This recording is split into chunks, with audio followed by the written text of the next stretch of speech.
Good morning. Dave Saunders here, with my hair combed for a change, and I am talking to you from Alberta, Canada. The name of the town is Edmonton, and we rode here yesterday another 500 miles. You're getting tired of hearing that, I'm sure. Everything worked well, bikes worked well, bodies are in good shape, no soreness, surprisingly. A couple of interesting things happened along the way. We have learned to ride a little better. One, by covering our extremities and our face from windburn and sunburn, using some sunscreen so I don't look as bad as I did yesterday, hopefully. And stopping more often. We stop about every hour or 100 miles, whichever, and it works out much better, makes a much more pleasant ride. We even stopped for dinner before we got to the hotel this time instead of stopping afterwards, so that did well. Couple of points today. We go to the Alaskan Highway.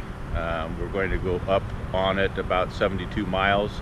I'll stop and get a picture, as everybody does, with the sign announcing the Alaskan Highway, and we'll get started on up that direction. For those of you who are concerned about the fires in British Columbia, we can smell the smoke here in Edmonton, but it's not bad, and our journey up avoids them completely. Our journey down is another story. If things don't change, we may have to alter our route once we get off the ferry at Prince Rupert.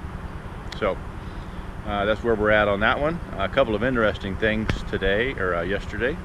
We got, after lunch, we got back on the highway, if you will. So it's a divided 2-lane each side. No overpasses or underpasses because there's just intersections. You don't have to stop, but unless somebody pulls in front of you, but you know, that's to be understood. The GPS, we got on the road and the GPS says in 248 miles turn left. I thought, I'm 63, in 8 miles I'm not going to remember which way to turn, so I'm hoping you remind me. But it was cute. List of things to go over with you. Postings, they're delayed a little bit, somewhat because of user error. That would be me. And also because of internet dependability. Some of it's not real fast. The first, second days we had were in the States, and they didn't work too well. Up in Canada here, it seems to be working better, so we're hopeful that that's the case. Let's see. Yesterday, to give you an idea of the sparsity of accommodations, we had the GPS tell us that the next turn was 79 miles away. So I asked John to take the lead and take us to someplace for lunch in that 79 miles.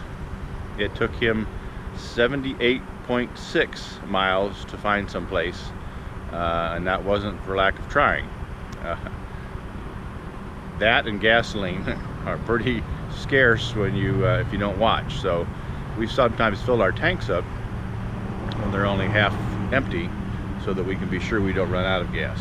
So that and trivia question for you. You can answer on the website. What is Canada's largest crop? I told you about the fields of yellow, which will go for miles and miles and miles, and that was canola. And the canola is their third largest crop, and they are actually first in the world for producing canola. I thought that was interesting. But what is their largest crop? And you're not allowed to look this up on the internet. To give it your best guess. Don't put your name on it, don't be embarrassed. Is it wheat? Is it barley? Or is it soybeans? Now, you'd be surprised at the answer there, I think. And they produce almost twice as much of that as they do canola. A lot of farmland up here. They call it the lower plain states that we've been through so far. We'll get into some hillier territory. I'm not going to say mountains yet, but we're going to get into those eventually. So I'll try to get you some shots if the guy with the camera can make something happen. All right, let's see. I think that's about it for today. We're good to go. I'll talk to you tomorrow.